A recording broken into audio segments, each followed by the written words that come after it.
Hay futbolistas que llegan al Real Madrid después de años de formación en las mejores academias de Europa, rodeados de entrenadores, representantes, borras interesadas y todo un aparato que prácticamente está diseñado para convertirlos en superestrellas. Pero está también la otra cara de la moneda, la de Jean Diomandé, un futbolista extraordinario, acérrimo admirador del bicho Soup y el heredero al trono del mítico Didier Drogba para los elefantes de la Costa de Marfil. Un futbolista que hace apenas un par de años prácticamente nadie conocía, que fue rechazado por varios clubes europeos, que llegó a jugar descalzo con sandalias en las calles de su país y que al tener al fin sus primeras botas de fútbol de a de veras llegó incluso a dormir con ellas porque para él representaba mucho más que un simple par de zapatos. Así es, este güey era más pobre que un estudiante de filosofía y letras y andaba con más hambre que el Chavo del Ocho. Hoy, sin embargo, con apenas 19 años, acaba de convertirse en el fichaje más caro de la historia del Real Madrid. Pero para entender cómo demonios pasó de jugar en la tierra de Abiyán a convertirse en el jugador más valioso del club más importante del mundo, tenemos que regresar al principio, cuando Jean todavía era un niño que soñaba con ser el nuevo Cristiano Ronaldo al lado de su mayor admiradora, que no era un entrenador, no era un representante ni un cazatalentos, era su amada hermana Roxanne. Ponte cómodo y agárrate unos Kleenex porque créeme, vas a llorar con esta historia, la historia de Jean Diomandé. Un pequeño Diomandé nació el 14 de noviembre de 2006 en Abiyán, Costa de Marfil, creciendo en una familia numerosa en circunstancias bastante alejadas de lo que uno imaginaría cuando piensa en el futuro fichaje millonario del Madrid. Pues en su casa llegaron a vivir hasta 25 personas, güey. Había más gente viviendo en la casa de Diomandé que en el Cinépolis viendo la película de Supergirl, por lo que el fútbol apareció desde muy pequeño como una especie de escape a la realidad. Jean jugaba en la tierra, muchas veces con sandalias de plástico y otras veces simplemente descalzo, pero eso no impedía que imaginara que algún día estaría jugando en los estadios que veía por televisión. De hecho, cuenta que cuando todos se iban a dormir, esperaba que pasara la medianoche, fingía estar dormido y después se levantaba para ver el fútbol a escondidas en la televisión, con el volumen prácticamente al mínimo para que nadie lo descubriera, y yo creo que por eso no fui futbolista profesional, porque en lo que este güey veía partidos a medianoche, yo ponía el Golden a las 12. Si entendiste ese chiste, es hora de hacerte tu primera colonoscopía. Su más grande sueño era convertirse en el nuevo Cristiano Ronaldo, y aunque sus amigos y familiares llegaron a ponerle el apodo de Roberto Carlos por la potencia con la que golpeaba el balón, aquello no parecía hacerle demasiada gracia, porque Jean tenía muy claro quién quería ser. Pero mientras él tenía el sueño, había gente que parecía tener todavía más fe en lo que podía conseguir. Su hermana menor, Roxanne. Roxanne era mucho más que su hermana. Desde muy pequeña se convirtió prácticamente en su primera representante, su motivadora, su cuidadora, la persona que más se tomaba en serio la carrera de Diomandé. Cuando sus amigos dejaban de entrenar, ella se enojaba y les preguntaba por qué habían parado, porque según ella tenían que seguir trabajando. Roxanne estaba convencida de que su hermano iba a llegar muy lejos y no tenía ningún problema en decirlo, mientras otros podían pensar que aquel niño que jugaba en la tierra estaba soñando demasiado alto. Ella estaba convencida de que algún día sería una estrella mundial. Y esa confianza no era solamente una ilusión infantil, era algo que acompañaría a Jean durante toda su carrera. Pero antes de que llegaran los estadios, los millones y los grandes clubes, Jean tuvo que vivir una infancia en la que conseguir siquiera una oportunidad para jugar al fútbol era ya un desafío, pues antes tenían que asegurarse de poner un pan sobre la mesa cada noche. Y cuando tenía apenas 9 años, se marchó de casa para continuar su formación en la Académie Interfoot Coutume. No sé por qué lo dije con un terrible acento francés, pero esta madre estaba cerca de la frontera con Ghana y Diomandé era prácticamente un niño, por lo que la vida dentro de aquella academia estaba muy lejos de parecerse a las instalaciones de un gran club europeo. Jean cuenta que en aquella época, él y otros muchachos incluso llegaron a robar papas de una tienda porque tenían hambre. Lo llamaban entre ellos un atraco bancario. Algunos distraían al dueño mientras los demás salían corriendo con la mercancía. Y ni siquiera era porque estuvieran especialmente ricas estas papas, pero tenían hambre y, pues no que un México sin hambre, Claudia, ve nomás este güey que No, no es México.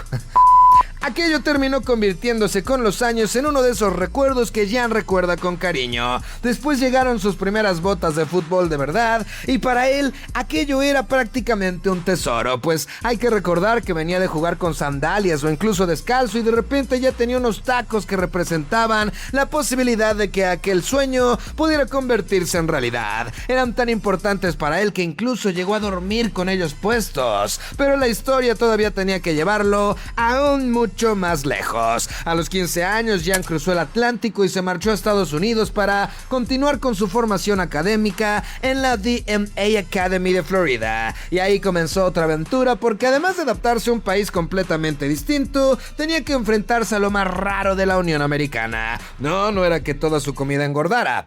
No, tampoco era que podías encontrar un rifle de asalto de rebaja junto a salchichonería en un Walmart, no, más bien lo más raro para él era el idioma, y durante meses prácticamente no entendía lo que decían sus profesores y tenía que apoyarse en un compañero francés que le ayudaba a traducir las clases. Incluso llegó a llamar sorprendido a Roxanne para contarle que los estudiantes gringos discutían con los maestros, algo que para ellos resultaba completamente extraño, pero Jan no había cruzado el océano para hacer turismo. Había ido a convertirse en futbolista y poco a poco comenzó a llamar la atención hasta que llegó el momento de intentar dar el salto al viejo continente. Y entonces comenzó el desfile de rechazos. Bournemouth, Chelsea, Rangers, Olympiacos, Crystal Palace y... ¿Cómo te va a rechazar el Chelsea, mamón? En eso que aceptan a cualquier pendejo. Esos güeyes aceptaron hasta Garnacho.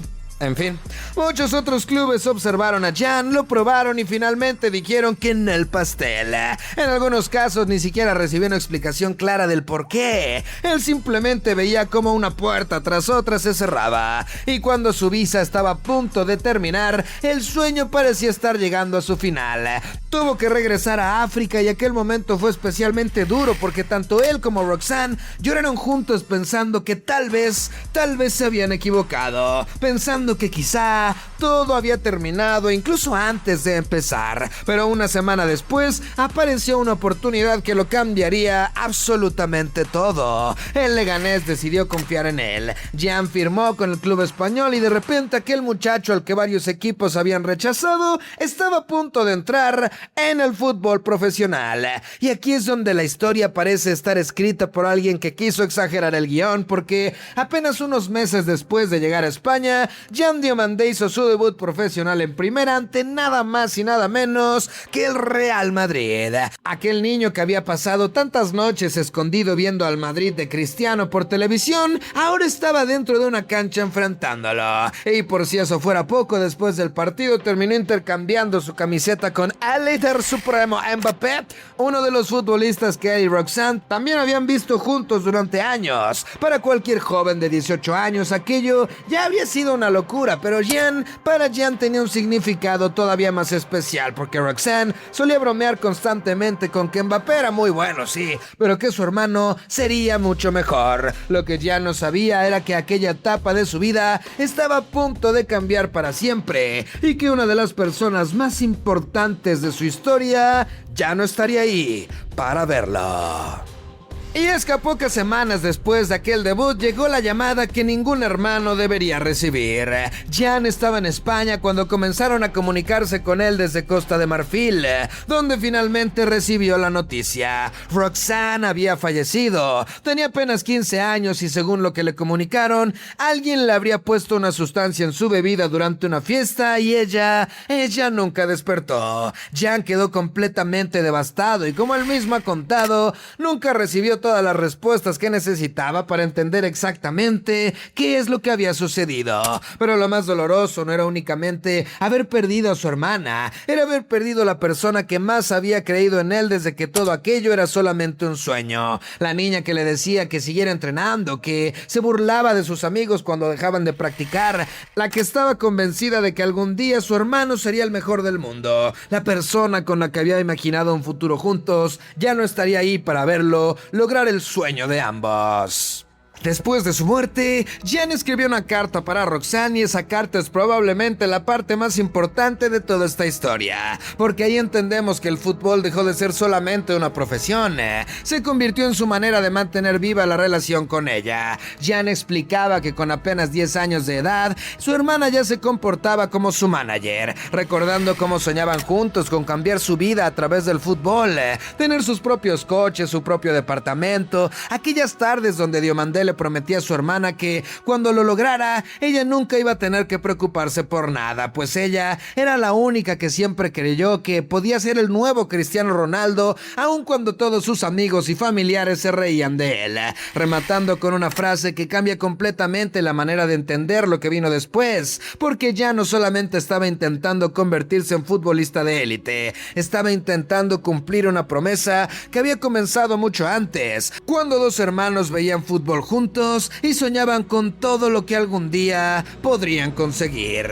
Por lo que, sacando fuerzas desde el más íntimo de sus dolores, la carrera de Diomandé comenzó a despegar. Después de aquel breve paso por el Leganés llegó el RB Leipzig y en Alemania explotó definitivamente. Su velocidad, su capacidad para encarar, su regate y potencia, su facilidad para aparecer en el último tercio del campo hicieron que pasara de ser una promesa prácticamente desconocida a convertirse en una de las grandes revelaciones de la Bundesliga. Los grandes clubes comenzaron a seguirlo y, mientras su nombre empezaba a aparecer en las listas de los mejores jóvenes del fútbol europeo, Jan tenía pendiente una cita que también había imaginado durante años junto a su amada Roxanne, la Copa del Mundo. Y es que cuando Costa de Marfil consiguió clasificarse al Mundial de Norteamérica 2026, Jan no solamente consiguió el mayor sueño deportivo de su corta carrera, consiguió algo que también pertenecía a su hermana, pues antes de viajar al torneo, consiguió algo que también pertenecía a su hermana. Antes de viajar al torneo, volvió a escribirle y utilizó una frase que resume perfectamente toda esta historia.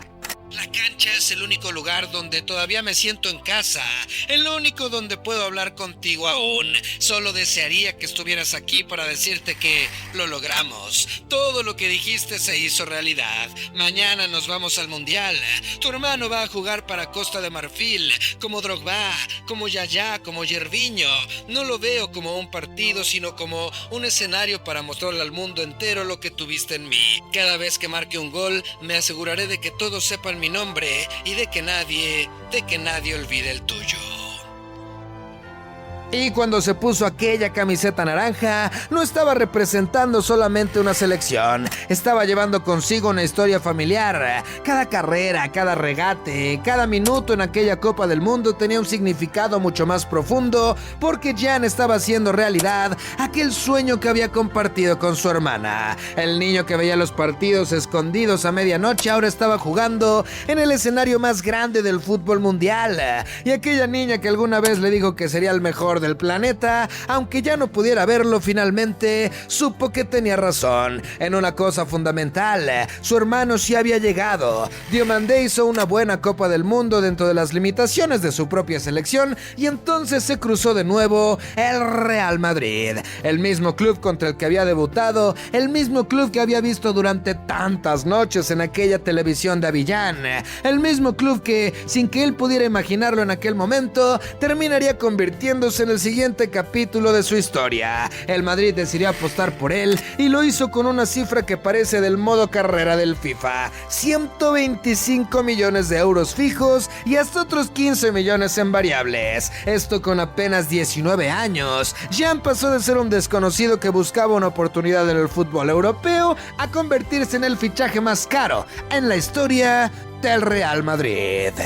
Pero quizá lo más importante no sea cuánto pagó el Real Madrid por él, sino todo lo que tuvo que pasar para llegar hasta ahí. Porque cuando Jan Diomandé pise el Santiago Bernabéu vestido de blanco, no llegará solamente un extremo de 19 años. Llegará aquel niño de Abiyán que jugaba en la tierra. Llegará el muchacho que tuvo que abandonar su casa siendo apenas un niño. Llegará el adolescente que cruzó el océano sin entender siquiera lo que le decían sus profesores. Llegará el futbolista que escuchó no una y otra vez y que estuvo a punto de regresar a África pensando que ese sueño había terminado, pero principalmente llegará también aquel jugador que debutó contra el Real Madrid sin imaginar que algún día vestiría su camiseta y sobre todo llegará un sueño que comenzó siendo de dos. Roxanne no pudo verlo jugar el Mundial, no pudo verlo convertirse en una de las grandes promesas del fútbol, no podrá verlo entrar al Bernabéu vestido de blanco y celebrar su primer gol con la camiseta merengue, pero Jan podrá hacer algo por ella, puede cumplir aquella promesa, puede hacer que todo el mundo conozca su nombre y puede seguir jugando por ella. Y quizá por eso,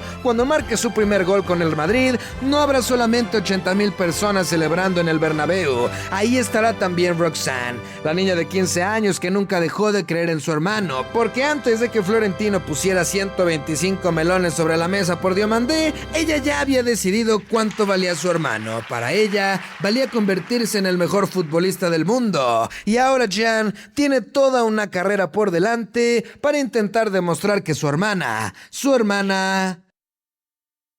tenía la razón.